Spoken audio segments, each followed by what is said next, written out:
Hello everyone and welcome to Domaine Forget here in Canada, in the French-speaking part of Canada in Quebec. I'm sure if you're watching this right now, you don't need much further presentation of whom I'm sitting with here. It's one of today's most celebrated and renowned musical personalities and artist, Mr. Emmanuel Pahud. And first of all, Mr. Pahud, I'd like to take this opportunity to thank you very much for being here, taking time and letting us in and film you. It's been so inspiring and fun, and I'm sure being a musician or non-musician, it's the same for people watching, and it's been great fun working with you. Thank you. I think I'm just part of a great thing that's going on now, and this project, Playing with a Pro, is something that is bringing a lot of experience shared with experienced players and students to remote places, also to people who do not physically have the access to do this. And I think it's very important to do this both on a pedagogical basis and on a musical basis, also to broadcast concerts or to broadcast master classes. Using the technical facilities today with the internet and with broadband, I think it's a fantastic thing. So I'm really happy, and I think it's great to be part of this project together with other maestros teaching here. Now, Mr. Pahud, first of all, I'm sure that everybody watching, myself included, think it would be interesting to hear a little bit about your musical background.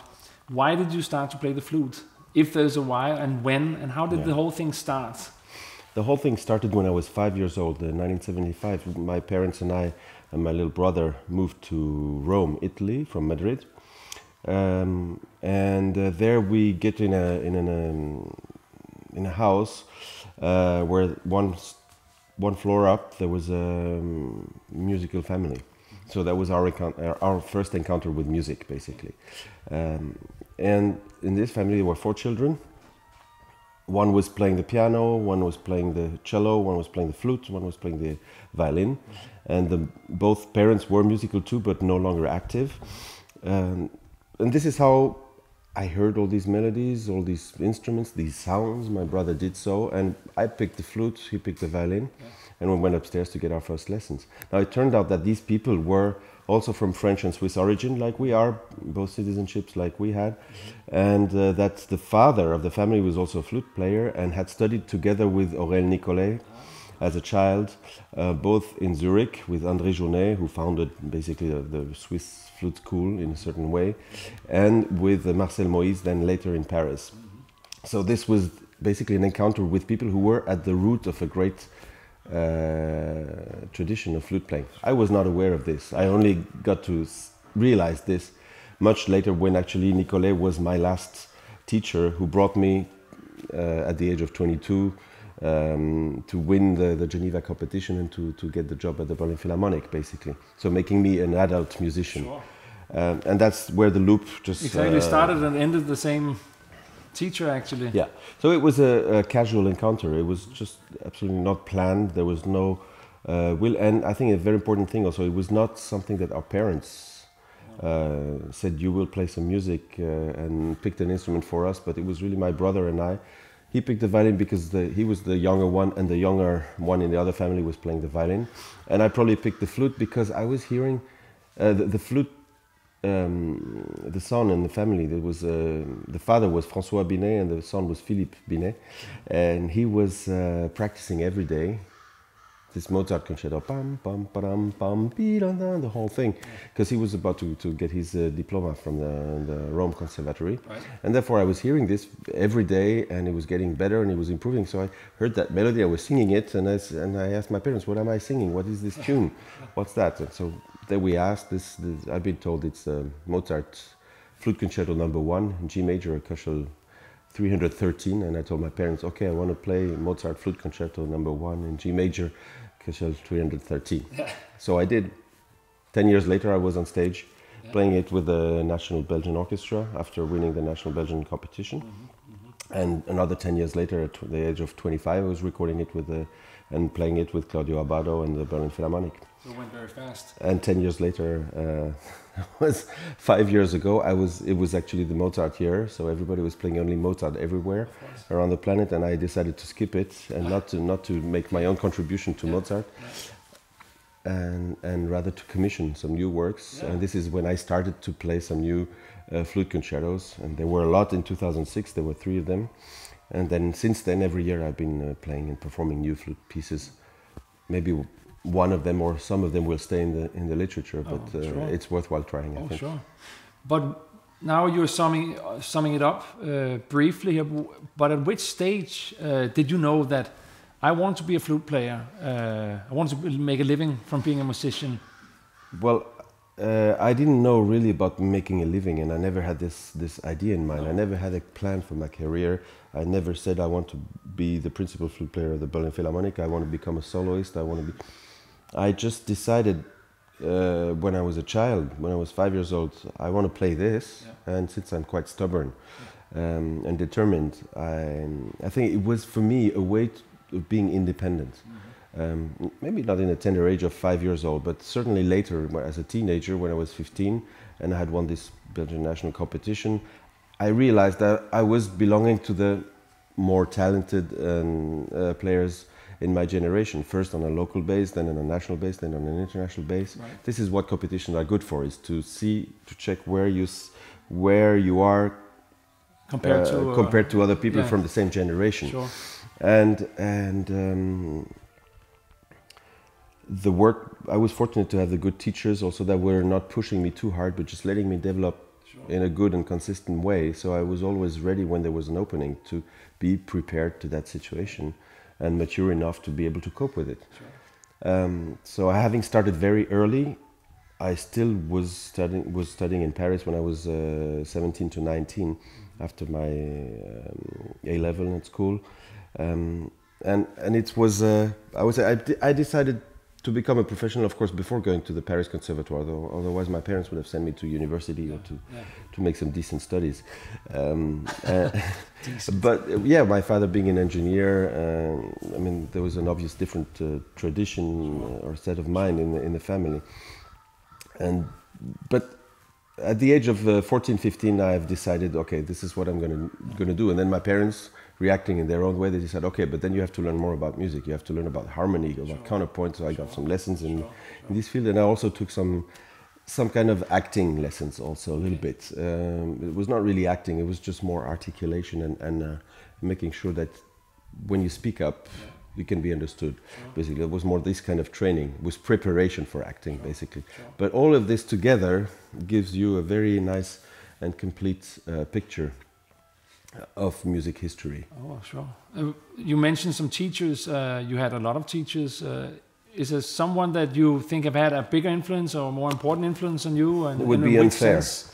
I know. It would be unfair to take one out of them. Sure. But let me just pinpoint maybe some of the people with whom I've been working. So in the beginning, I've been working with my neighbors, first with the son for a couple of years, and then he went on to study. Now he's one of the head of IBM in Italy. Okay. So he's nothing to do with the flute anymore. But brain. It's a very smart brain, yes. Yeah. And then when he left for his studies, I studied with the father, with François Binet, who was basically my mentor for a couple of years. And then we went to Brussels there. I studied in a local school with a very talented flute player and piano player, a very talented musician called Michel Moinil. Unfortunately, he had he was in a wheelchair, so had to quit playing the piano and then graduated in flute. Okay. So he graduated first in piano and then in flute just because, by accident, basically. Yeah. And somebody very interested in mathematics, in astronomics, in lots of things that can set a great perspective to music interpretation. Also a nice brain and a very sensitive person that I was very happy to have on my way for maybe the following 5 to 6 years. Then once I graduated from there, I took private lessons with the principal flute of the Opera House in Brussels, Carlos Brunel, who's still there now and who had just. He was very, very young and very new in the orchestra, and since we were going to the opera at least once a month, we had noticed that there was a young, very good guy there, and thought that would be interesting to get some lessons. So I started getting private lessons since I couldn't go at school and at the same time do the conservatory. And he trained me for 3 years in a very intense way. I got 1.5 hours or 2 hours every week. Is that the fundament he gave you there? Of course not, but partly the... It was more than fundamentals, because since I had been starting very young, I had a very stretched position. I was growing, and then I was becoming an adult at this age. 14, 15, 16, 17. And he managed for me to reflect about how you produce the sound, where it comes from, how do you adjust your technique, you can do this way or this way. So far I had been playing in one way, with one technical or sound approach, and he opened my horizon to very different world, I would say, because he was more trained by the British school or by the Dutch school that were more influent in this part of Belgium at that moment.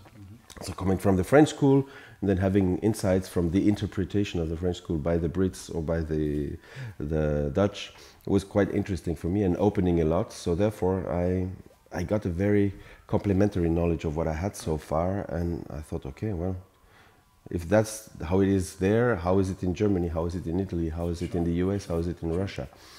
And I started getting master classes and this kind of thing in the summer. I'm going to summer camps, and this is how I met Michel de Bost and Peter Lucas Graf, for instance, or also Aurèle Nicolet. And I was then lucky enough, once I had my A-level, I applied for Basel, where Peter Lucas Graf was teaching, and to Paris, where Michel de Bost was teaching, and I was lucky to get in both. So I had started beforehand with Peter Lucas Graf in Basel, but then I took the opportunity to go to Paris when I was 17, and I basically left home at the age of 17, got some scholarships, and was totally independent financially, as well as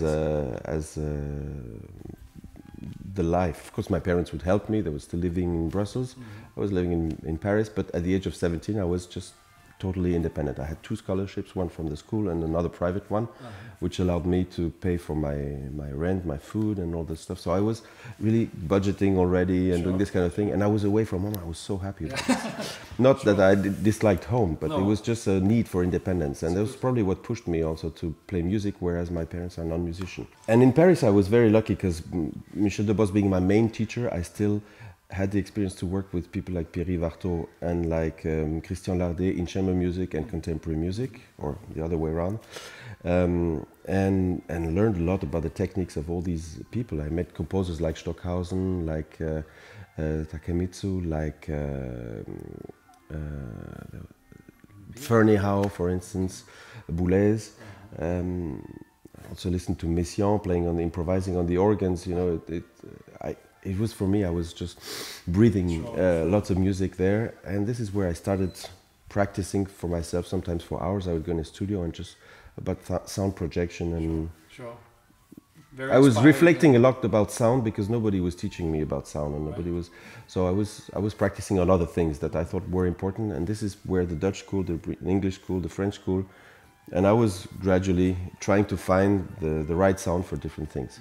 This has to do with the opera at the same time, because listening to operas when I was a child, this is how I started learning German and Italian, and English, because the translations on the books of the LPs, or there were no CDs at the time, it was LPs, there were the text in different languages, so I could see it in parallel, and listening to Wagner or Weber or Mozart, German operas, or operas in Italian from the Italian repertoire, or Mozart, then I was able to understand about different styles and different periods, and I was trying to find these sounds, playing the melodies from the singers with my flute, and I spent lots of time with this.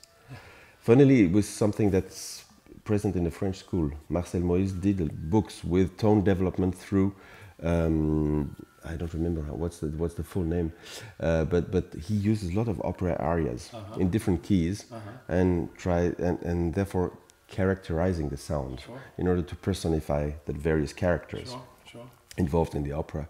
And I think this is very useful. Now, once I graduated from the Paris Conservatoire, actually in the class of Alain Marion, because in the meantime, Michel de Bost had left and taken a sabbatical. So I'd been 2 years with de Bost and then 1 year with Alain Marion. But at the same time, I had my first job in the Basel Radio Symphony Orchestra, a part-time job. So at the age of 19, I was commuting between Basel and Paris, night train, after the opera performances or concert performances, etc., back and forth. And I graduated that year then in the Paris Conservatoire, and then since I was in Basel, it's the city where Aurèle Nicolet was home, and whenever he was coming back from tours, I would just be spending some time there at home. We would cook, eat together, and I would play for him 2 hours every day where he was there. And it got even more in 1992 in the summer, in the spring and in the summer, when I was preparing for the Geneva competition, and then when there was the opening in the Berlin Philharmonic job. So he was around you in that very important. He certainly made out of me. I would say he brought me from the teenage phase to a kind of more adult phase, yeah. Sure. And also opened up my horizon with his experience from the German music world, since he had been playing in Berlin Philharmonic with Furtwängler and Celibidache for many years, and then moving on from there to Freiburg Hochschule and teaching in Berlin and Freiburg. So he had a lot of experience of the German music world. Now, you mentioned all these different teachers, different schoolings from different regions in Europe. When I hear you play, it seems that you can pick any color or any sound you want, more than many players that I know. Are you aware of that when you play? Do you think that's a part of this? You said you were listening to different sounds and testing and experimenting with sounds.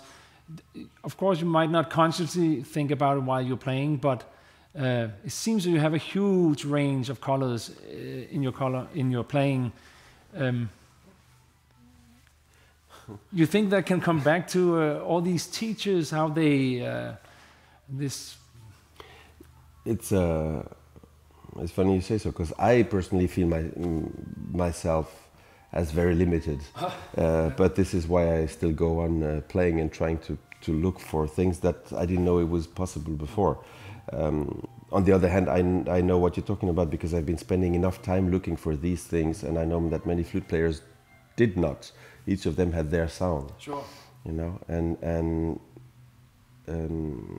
it's important. I of course I try to learn by imitation, also by imitating all these different teachers who played in very different ways, both musically and sound-wise. But I always try to imitate while understanding how they did it, so that we integrate this knowledge and understand it at the same time, and then you can decide, okay, for this situation I like to sound like him, or I'd like to sound like her. And this is where all of these flute players have been modeled masters for me. But at the same time, all these opera singers, again, I was talking about, or all these conductors, when you hear a symphony conducted by Toscanini or by Furtwängler or by Celibidache or Karajan or Giulini, etc., they're not the same at all. No. It's like different works. This is where the personality of the artists and the music making are very important, and where I've been learning a lot from the recordings I've been listening to. Who were your idols? I mean, you are an idol to many flute players today. Who were your personal idols when you were a young student? I had different phases. When I was very young, it was Nicolet. Was just because he was the friend from his childhood of my first flute teacher, basically. Yeah. And whenever he came to Rome, we went to have some food and some ice cream together and this kind of thing. You know, just as a child, I was 5, 6, 7, 8 years old. Sure.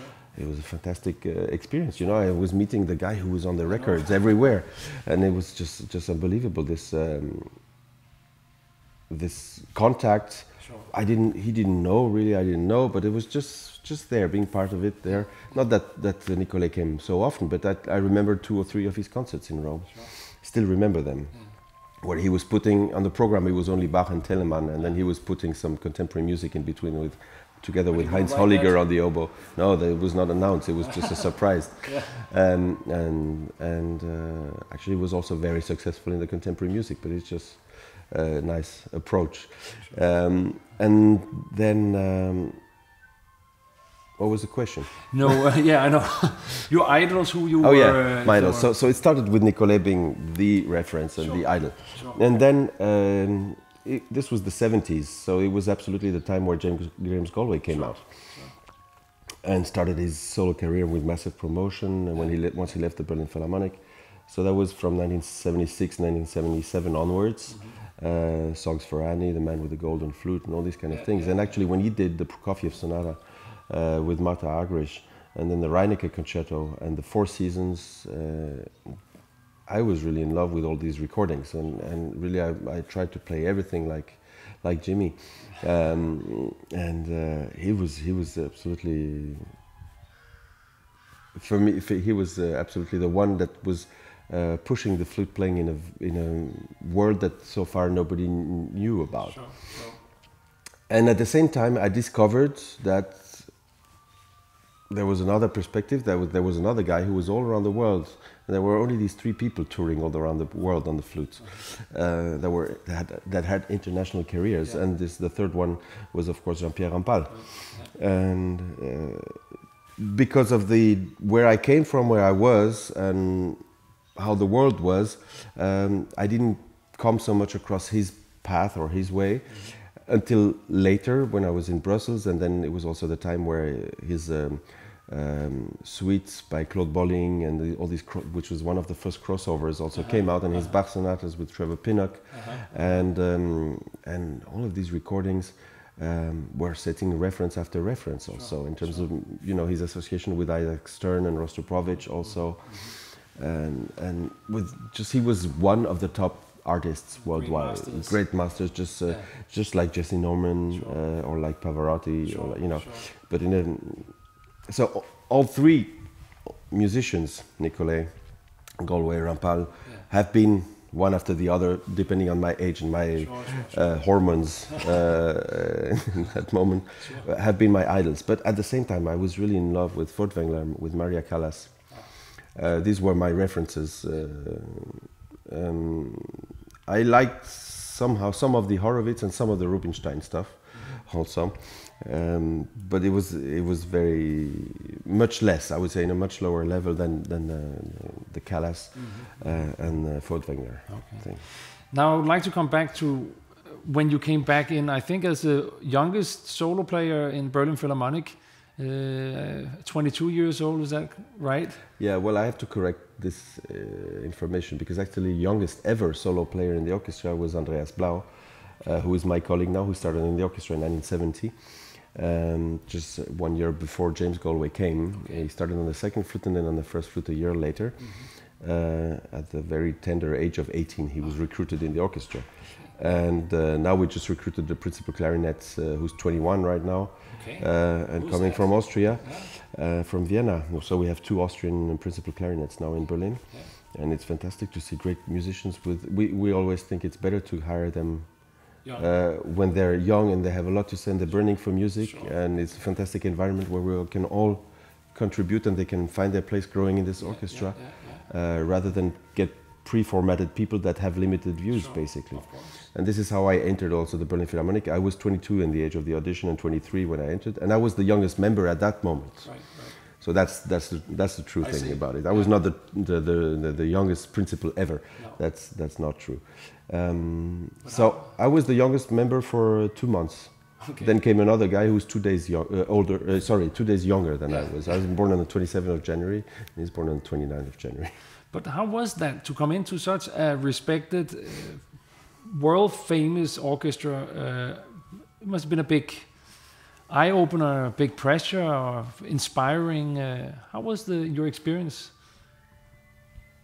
Yeah, well, on the one hand, I was in total respect and admiration for this institution, just like when I entered the Paris Conservatoire to go up the steps and think, okay, these were Paul Taffanel and Philippe Gaubert and Marcel Moïse and Nicolai and Rampal, and all these people have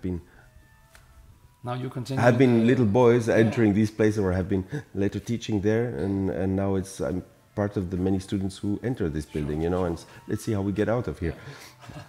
And it was the same thing with the Berlin Philharmonic, just meeting all these instrumentalists that I knew, and having the fact that also both Aurel Nicolai and James Galway had been principal flute of the Berlin Philharmonic. That was, of course, very good reference, I would say, for hoping to have the maximum exposure and the best possibilities to develop a career aside the orchestra, or next to the orchestra, or after the orchestra, depending on how you see things. In the case of Nicolai, it was during the orchestra, and then he got more into the pedagogical thing. With Galway, it was more after the orchestra. He had to quit the orchestra and then develop his own way. Now, it's different times and different situations, so I keep both at the same time. But when I auditioned for the Berlin Philharmonic, I had just one 3 major international competitions in a row in 1988, 1989, and 1992. I had skipped a couple of competitions because I thought I was not best in this repertoire and for this jury. So, and I was probably right to do so, because another guy who got the first prize, Petri Alanko, who got the first prize with me together in Kobe competition in Japan, got the other ones in the meantime. So we were just sharing the market for these 5-6 years. Yeah. And after that, there's been like 10 years with no first prize in any competition. But it was also the period, it was not because of us, it was because of the people sitting in the jury and just out of some kind of frustration, just not letting people go in there. And when I was myself sitting in the jury in the Geneva competition, for instance, I was the chair of the jury, so I made the program, and I also was giving instructions to the jury how to operate. And I said, we're giving a first prize in any case. The winner gets a first prize. And that's my policy. We have to keep doors open for the young artists, not close them. This is our responsibility in the competition. And there are good years, worse years, but it's just like the Olympics or championships for athletics. It's a sportive thing, and there's the first one arrived, or the fastest one, or the best one, the one with the most points wins, and it gets the first place, and that's it. Sure. It doesn't degrade the competition's reputation, not giving out. Sorry. No, of course it's the competitions think sometimes. Yeah, it's we want to keep a certain standard and this kind of attitude, but you keep the standard by making an intelligent program and having an intelligent jury, and not by blocking the young kids. Right. Now, a very fundamental question to you that I'm curious to ask is, what makes a good musician, a great artist in your opinion, a great flute player? It's a great flute player, that's one thing. A great flute player is somebody who is where you don't feel the limitations from the nature of the instrument or from the technical side either. So it's a combination of technical abilities and sound, expressive sound, flexible, and unlimited possibilities, virtually unlimited possibilities. But what makes a good musician is somebody who tells the story. When the composer writes down, black on white, the notes, it's like a writer putting down the words. It's a story. Right. The whole piece has a development, has a structure. It starts from here and it goes there and tells the whole. It really is like a theater play with different characters sometimes, or sometimes it's more like a story. Sometimes it's a short novel, sometimes it's a longer novel. It depends on the proportions of the piece, whether it's a big, huge orchestral piece. If you take the Wagner Ring, for instance, it's a very different voyage than a small Mozart serenade, for instance. But the inspiration, what our job as performers is to find the inspiration of the composer. What brought him to put this from his life, from his life experience, what brought him to put these feelings or these thoughts on the paper, and for us is to bring these ideas back to life and convey them so that they reach the people out in the hall without being too obvious about them, because it's a language, it's a coded language, music. It's a language without words, without pictures, without images, and this is why it's so suggestive, and anybody in the audience can, as soon as they get catched by something in the sound or in the presence that excites them about the performance that's going on, then as soon as you catch their attention, they're following the music, and they can think whatever they want to think or feel at that moment, because they bring a lot of emotion, and this is called active listening, I would say. So that's a good musician is somebody who is a combination of great instrumentalist, a great stage presence, and who has studied the books so that he knows what he's talking about, who tells the story really, so that people can react to this, are interested in this. Talking about stage presence, you referred that you had some early classes in acting. Not that necessary, but you have a very strong stage presence when you walk onto the stage.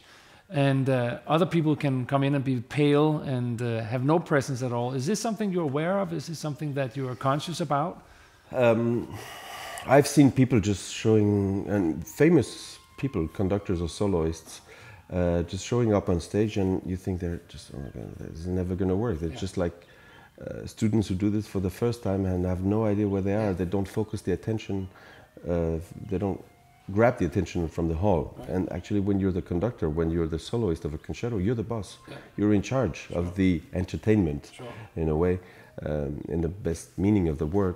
But you're the one entertaining the people. So if you just like this and have no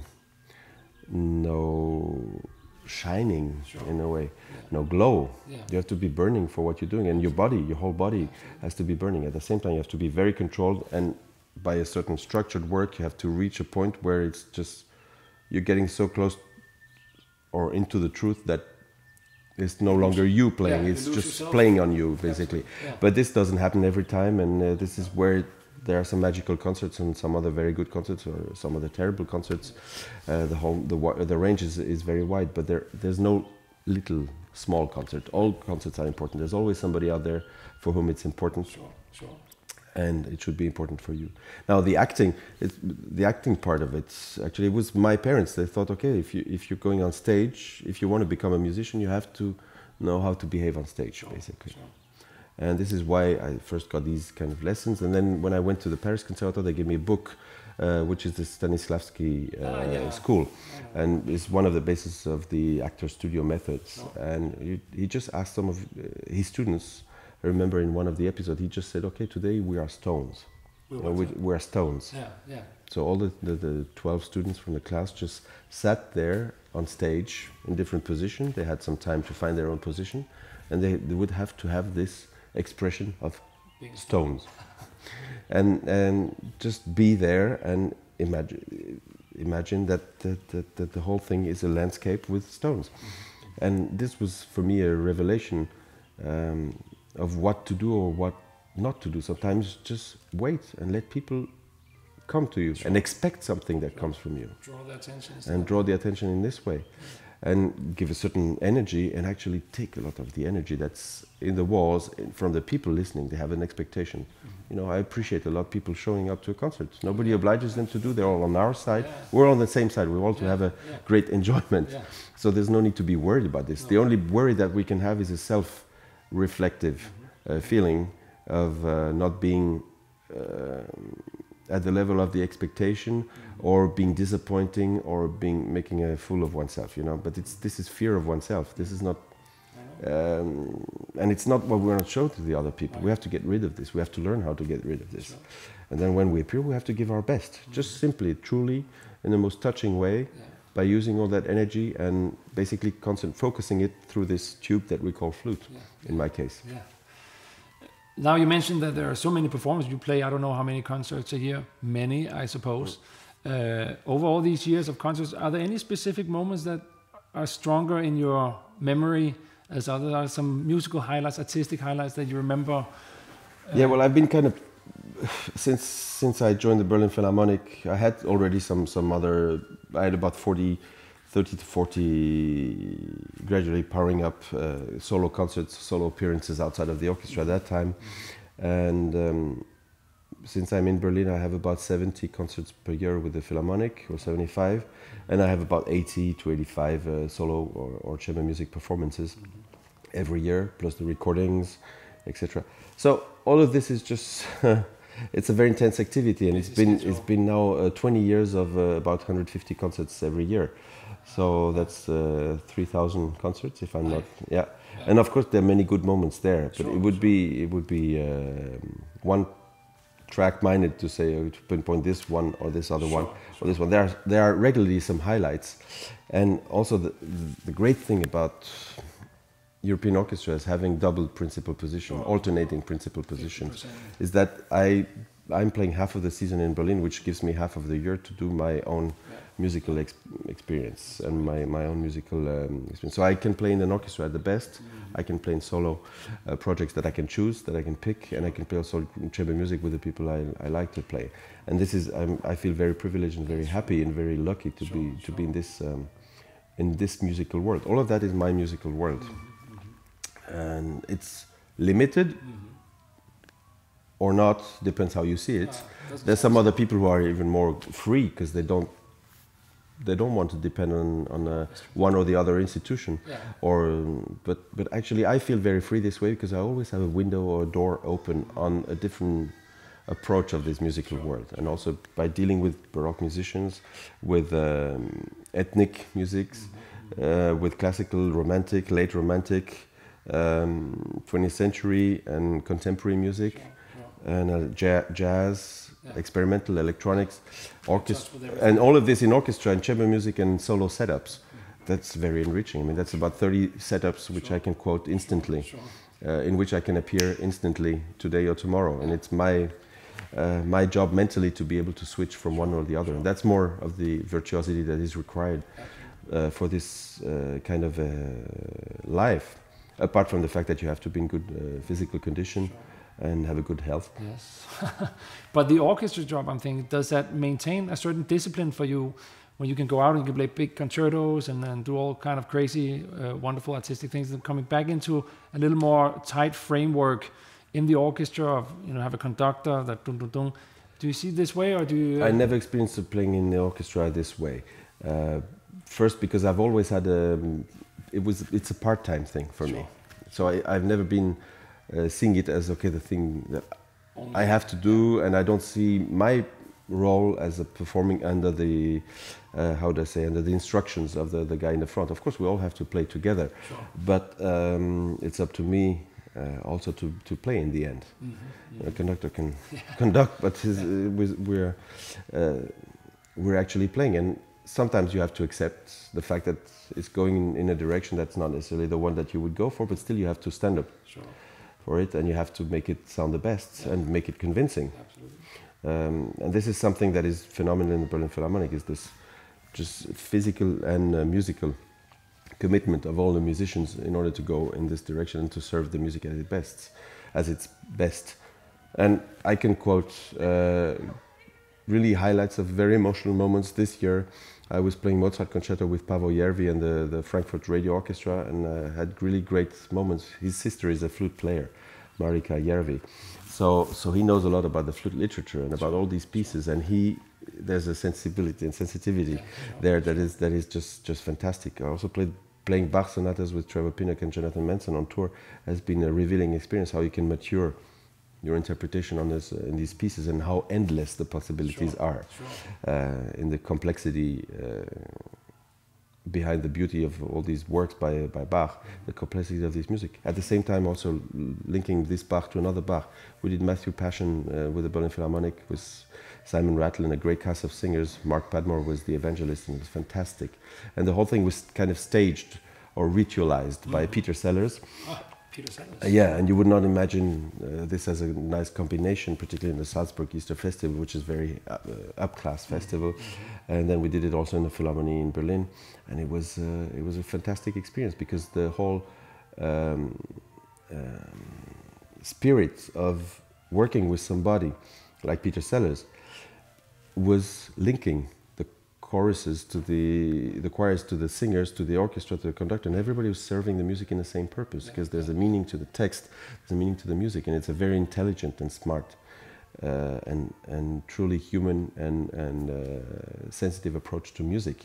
And to us, professional musicians, where sometimes we try to play consistent and solid and just make sure that it carries across the stage, sometimes it's really fantastic to just unveil some of the very intimate parts of your soul, and not compromise in this. And this is a really great lesson, and it was a magical moment. I think all of the 10,000 people who've been in the hall and throughout the various concerts, and the musicians and the choruses, the choirs and the singers who've been singing this together with Simon Rattle. I mean, there was lots of moments where everybody was just weeping out of intensity, out of just losing it, because you just reach this point where it's just stronger than anything else in the world. And you get there's nothing happening, sometimes just silences, but just these people moving around, and some meeting the story of Jesus, which is a tragic story, and some moments where there's just, because of the staging, you have the entire hall and the entire stage just thinking about the same thing in the same moments. And this is exactly what Bach was aiming at. grows to and it grows to completely spiritual and it's a mystic kind of situation. Again, a fantastic experience with an encounter with Wynton Marsalis and his Jazz at Lincoln Center band. 2 weeks ago in Berlin also. We played also with the dance project for kids. So you see it's a very colorful world also in the Berlin Philharmonic. We don't only do Brahms symphonies or Bruckner symphonies. This was more the times of Karajan. Yeah. And the times with Abbado have been opening up and integrating a lot of new young musicians. About half of the orchestra joined the time I was joining the orchestra. So there's a great comradeship there. It has changed a lot over the past 10, 15 years. With Simon Rattle has also encouraged a lot of new projects to be... Simon Rattle has definitely being able to build upon the new group that Claudio Abbado federated, and by doing basically with the programs of the orchestra what I'm doing with my solo program on my own, doing some Baroque, some experimental, some contemporary. I think it's really dangerous to do this sometimes within one concert. If you want to play a Mahler or a Bruckner or Brahms or whatever, some kind of red thread linking. Yeah, sometimes when you just did something so different before, as I was saying, it's a very difficult intellectual virtuosity process to switch from one to the other, and usually you sacrifice about the 10 first minutes of the next piece by changing so much within one program. But the spectrum of what we're able to do now as a symphonic orchestra is certainly visionary and certainly incredible, and hoping that it's the quality is there in all the different kinds of repertoire. Now, you mentioned Bach's music, which is essential, of course, to, I think, most people, every musician. I'm a clarinetist. I don't have any Bach repertoire, unfortunately, but you play all this range, this huge range from many hundreds of years of flute music. Where does your musical heart beat the strongest of all these many? It's been Mozart for a while, from the beginning. This is why I started playing the flute, and it's been coming recurrently until the age of 25 or 30, and I played so much Mozart. On my 30th birthday, on the 27th of January, same day like Mozart, I was playing Mozart G Major Flute Concerto in Salzburg at the Mozart Woche, which was a very symbolic thing.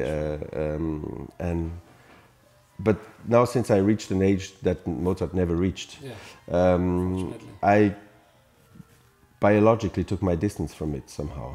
I can't help it. There's nothing I can do about this. In the meantime, I had, when I was 15 or 17, 18, 19, I got so much into operas, into Italian operas. I was just exaggerating, overdoing it, and everything was sounding like an Italian opera. And I had one year where I was auditioning for several orchestras, trying to go to upgrade from Basel, basically, to go. So I auditioned in several orchestras, and I got kicked out in the first round in several orchestras, like Orchestre de Paris, like VDR in Cologne, or like RTL Symphony in Luxembourg, etc. And I ended up eventually then getting a job in Munich Philharmonic. Once I had recentered my mindset a little bit, thanks to Nicolet, in great part. And then he pursued with that work. And before I even started in the Munich Philharmonic, I got the job in Berlin and had won the Geneva competition. Funnily, he had done the same thing 50 years before. He also won the Geneva competition, got the Berlin Philharmonic job, and also married that year. Nicolet. Same thing, Nicolet, yeah. Okay. So it was just like really transmitting, and it was not even imitating. It was just a funny thing, a funny sign of times that you know. Sure. It's just there's been a special link through all your life with him. Absolutely, it's a very special link. Yeah. My musical heart was at home with Mozart for a while. Then it was with Italian opera, and I must say I've been. Since I was 30, 33, 32, actually when things got a little more difficult for me, divorcing and going back to Berlin Philharmonic also, and trying to get things to fit, but not being 20 years old anymore and getting more experience about life, having the responsibility with children, etc. So you deal with many different things, and I got much closer to the complexity and the sensitivity of the music of Debussy.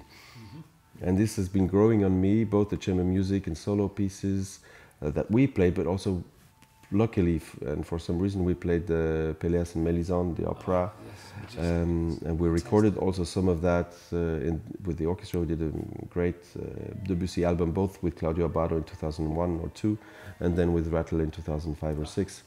And this just been also a great musical experience for me. I've been playing a lot of Debussy also with Stephen Kovacevic. What is it in Debussy's music that you find? It's everything that's there and is just evocative. And it's the power of not saying things, but meaning a lot behind. And of course, it's not necessarily appealing to somebody who doesn't know what should be or what could be there.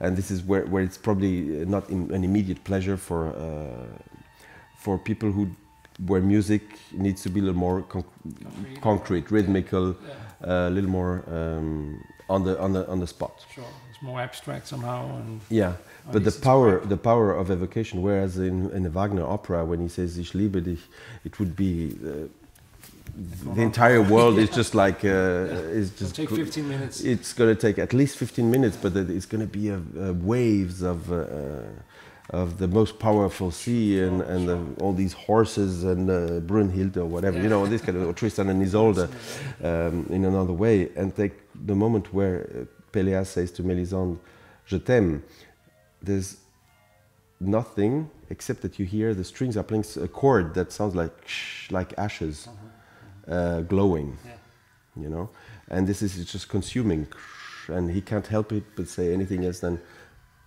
these words "Je t'aime" into that moment. And I think that the overwhelming thing, or is not necessarily stronger than the intensity of something that just has to come out from the inside. And this is something that I discovered is through Debussy's music. It's basically very similar in the language to Wagner and so opposite in the taste. And that's something that I could discover later.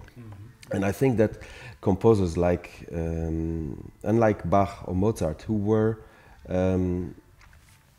closing the previous generation, the composers like Berlioz and Wagner have been so early in the music history. They've been writing things the way that other composers have been writing it only 20 to 30, 40 years later. Sure. They were opening new horizons and absolutely. And so have Debussy, I think, and then Stravinsky or Schoenberg for different reasons. New music, what does that mean to you?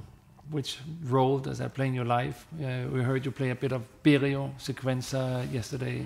Yeah, Berio Sequenza is now more than 50 years old. I wouldn't call that new music anymore. Avant-garde at least. It's new music to work and to work with composers and keep performances of new works every year is something that I feel committed to and I feel obliged to. And I give myself a pace so that I have a new concerto to learn every year. I've been doing pieces by Matthias Pincher, Michael Jarel, Marc-André Dalbavie, so one from France, one from Germany, one from Switzerland. Also Luca Lombardi recently. His concerto. Elliot Carter wrote flute concerto, which I've been premiering also recently. I'm learning a new piece to me by Pierre Boulez. It's Explosion Fixe. He wrote it already a long time ago, and it's been done with the MIDI flute, and I'm taking over that part. And I'm really excited to work on this and to get to know more about this this spirit and this writing. And then I'm planning new commissions, also new works, new flute concertos, new solo works. New chamber music works, all of this, at least one of each every year. So you're exploring new ground all the time, and where do you see yourself in 10 years? Well, you know, I think all these pieces that we're talking about, the references like Bach, Mozart, etc., they have been written and have been new at the time. And some of the Beethoven was just not audible at the time. Because it was just breaking the laws and any traditions that were there. And since he was deaf, he was hearing it in his mind and in a quite abstract way, maybe. But that was a great help for musical history. And because so many things happened later that were built on that ground, and so on in the music history. This is why I think it's important to keep this music alive, a living tradition, and not to refer to something that's just in a closed box, that's over and done. Because if we're not commissioning new pieces, that's exactly what we're doing. We're saying, okay, that was it. And we're putting it in a box in a museum, and then we can go to Madame Tussauds of the music, you know. And that's exactly the opposite of what I think it is. When I go out on stage, I'm experiencing sharing life. People coming to the concert share 2 hours of their lifetime together with us, and they trust us to entertain them. And this is a big responsibility, and it's a live thing, it's a live show. This is where I see, actually, in my concerts, I don't see so many old people. I see a lot of young people because they want to see something alive. And I think the word is spreading around that classical music is not just for old farts, you know, but it's really something that is appealing to young people, that is very lively, and it's just using a text that is old. But that's old. It's just like literature. You're one of the great representatives of this, I think, reaching an audience that has been maybe more dusty and associated with, you know, old music. You give it a new, fresh life, I think, very much. When we saw you on stage the other day, it's from you enter till you walk out again, then it's a strong moment, and I think that appeals to many. Well, you have to be where you are. This is why I though they're very useful, but I hate mobile phones and all this kind of thing, because or the phone altogether, because you just cannot be where you are not. And this is very difficult nowadays, where everybody has an identity and a profile on Facebook or on YouTube, and allows comments and about other people in very different, in not even really revealing their own identity, and allowing themselves to make comments about real people who have been delivering something that you're able to watch on the internet. I think it's the clash of two different worlds. One is a virtual world with virtual identities. I can pretend I'm Herbert von Karajan on Facebook. There are many Emmanuel Pahuds on Facebook. I'm none of them. I'm not on Facebook. So they're just people pretending, or fan clubs. And I think it's great to share some information on a wall. And if you're a fan club or community organizing and sharing common interests, that's a fantastic thing to do. But faking profiles and doing something virtual and thinking this is reality, that's insane. It's a borderline now. It's a borderline where some people have true personality problems. It's a Dr. Jekyll, Mr. Hyde kind of thing. And back to the music. The music is happening where you are in that moment, and that's the center of the world. Whether you're listening in the audience or you're performing on stage, it's the same situation.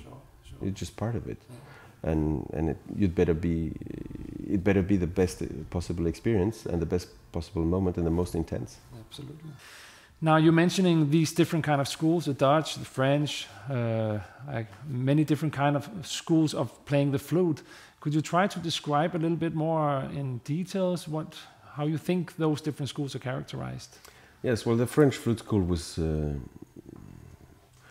knowingly started, basically the second French flute school, because the first one was the times of the Revolution at the foundation of the Paris Conservatoire, which was the institution then to learn music, and François de Vienne was there teaching bassoon and flute, among other instruments. But the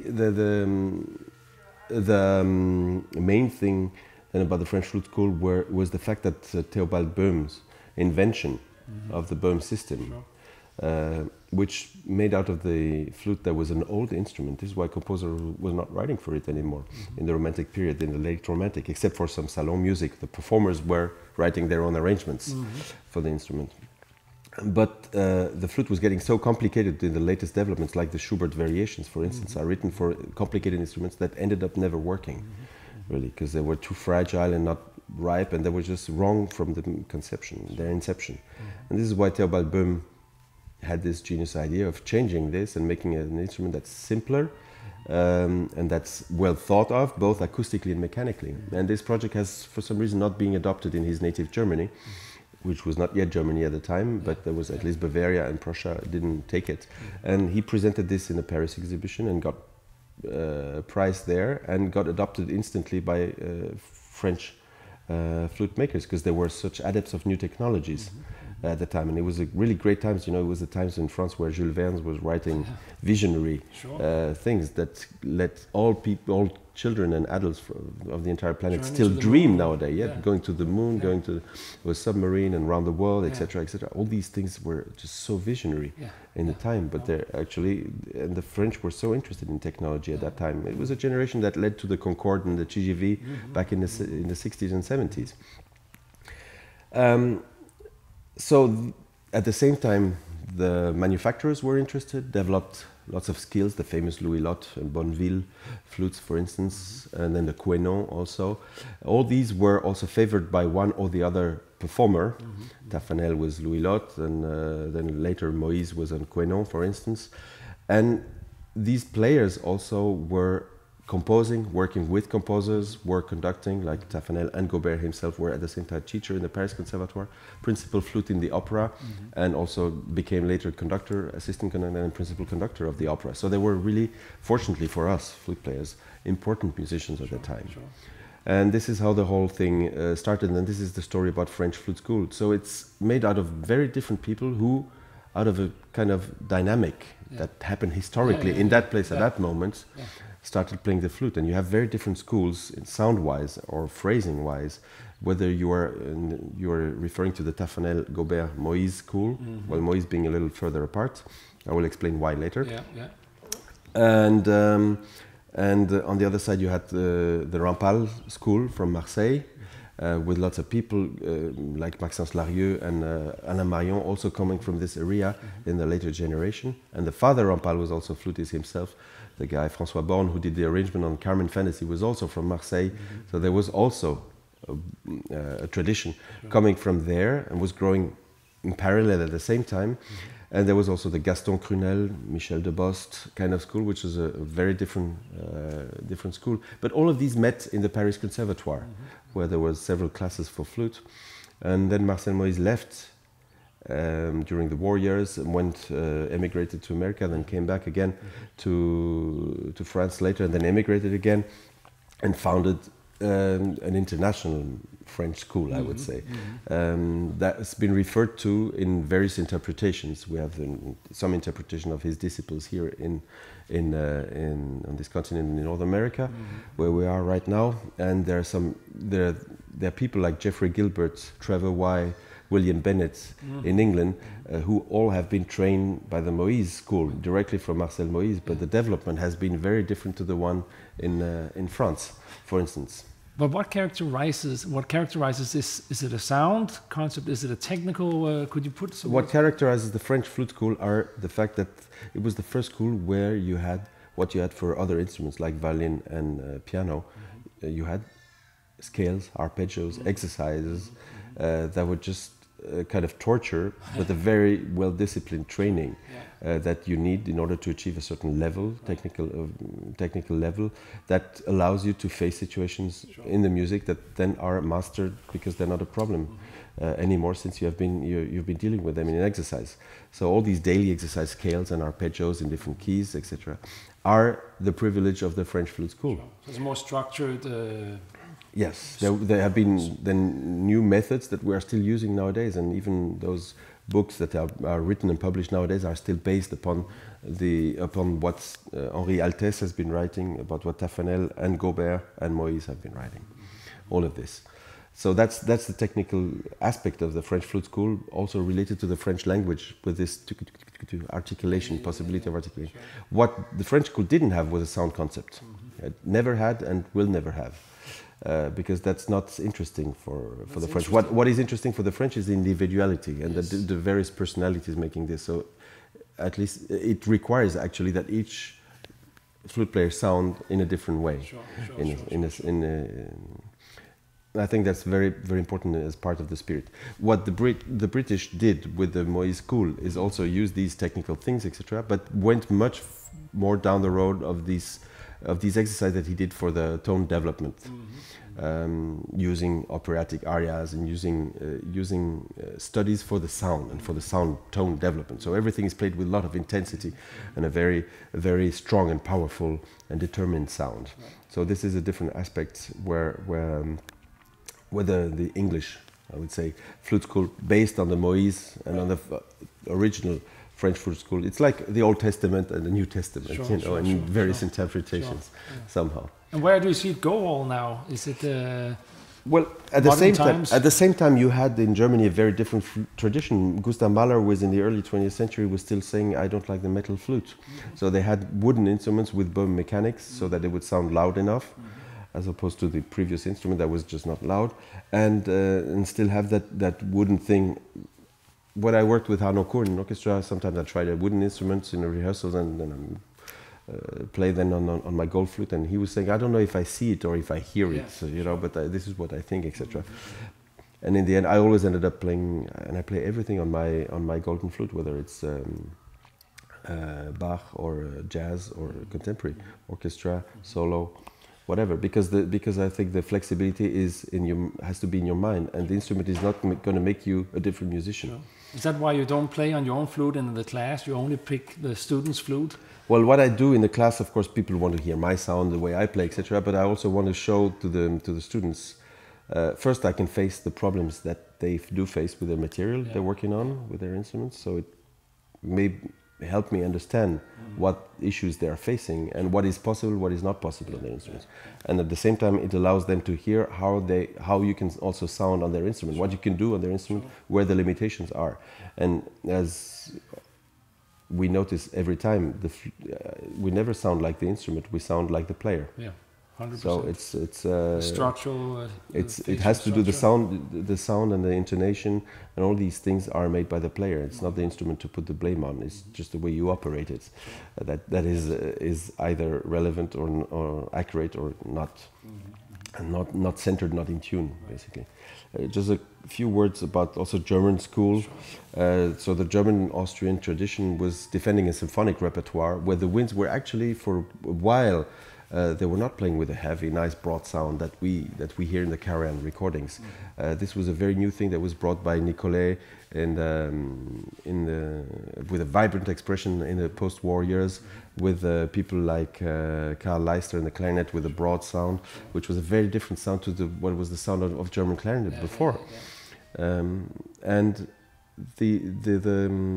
so the whole thing about German sound has been evolving a lot also in the 20th century.